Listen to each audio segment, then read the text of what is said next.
சீமான் அவர்கள் பெரியாரை பற்றி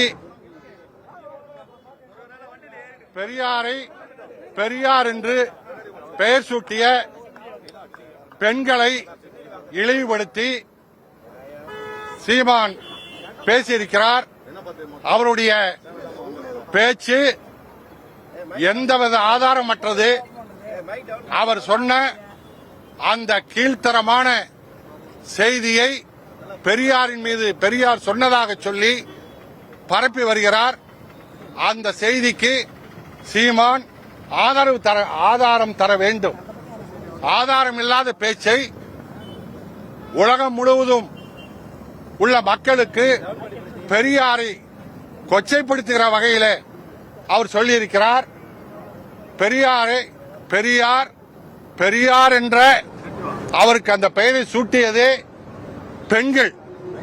பெண்கள் மாநாட்டிலே 1938ஆம் ஆண்டு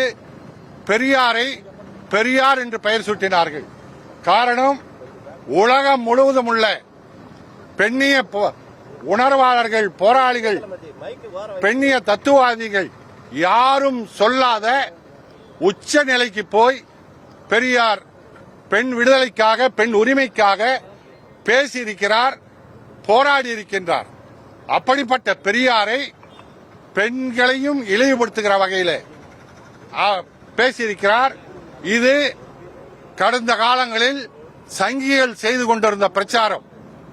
அந்த பிரச்சாரத்தை நம்பி இவர் பேசி இன்றைக்கு தமிழ்நாட்டு மக்களிடத்தில் வசமாக சிக்கியிருக்கிறார். சங்கிகள் தான் இப்படி ஒரு தவறான பிரச்சாரம் செய்து வந்தார்கள். எங்களிடத்தில் ஆதாரம் இருக்கின்றது. சங்கிகள் கடந்த காலங்களில் இதே கருத்தை பேசினார்கள். அந்த கருத்தை பேசுகின்ற போது விடுதலை 11/5/1953 இதில் பெரியார் சொல்லியிருக்கிறார் என்று சங்கிகள் எடுத்து போட்டார்கள். ஆனால் அந்த 11/5/1953 விடுதலை என் கைகளில் இருக்கின்றது. இந்த விடுதலை 4 பக்கம். இந்த 4 பக்கத்தில் இவர்கள் சொன்ன அந்த கொச்சையான செய்தி பெரியாரால் எந்த இடத்திலும் சொல்லப்படவில்லை.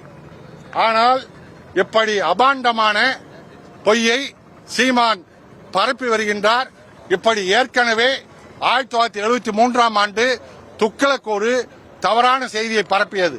என்னென்று சொன்னால், பெரியார் அடுத்தவன் பொண்டாட்டியை பெண்டாட சொல்கின்றார், அடுத்தவன் மனைவியை பெண்டாள சொல்கின்றார் என்று துக்ளக் ஒரு செய்தியை போட்டது.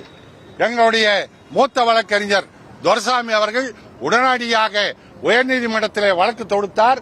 அந்த உயர்நீதிமன்றத்தில் துக்ளக் பத்திரிகை ஆசிரியர் மன்னிப்பு கேட்டார் அந்த செய்தியை போட்டதற்கு. அப்படி ஒரு நிலையை இப்போது இந்த சீமான் ஏற்படுத்தியிருக்கிறார். இப்படி தொடர்ந்து தவறான செய்திகளை பரப்பி வருகின்ற சீமான் இப்போது இங்கே பாண்டிச்சேரியில இருப்பதாக அறிகிறோம். பாண்டிச்சேரியிலும் எங்களுடைய பெரியார் திராவிட கழக தோழர்கள் அவர் தங்கியிருக்கிற இடத்துல போய் கேட்க இருக்கின்றார்கள், செல்ல இருக்கின்றார்கள். எங்கு போனாலும் சீமானை ஆதாரம் தராமல் எந்த இடத்திலும் நுழைய விட மாட்டோம்.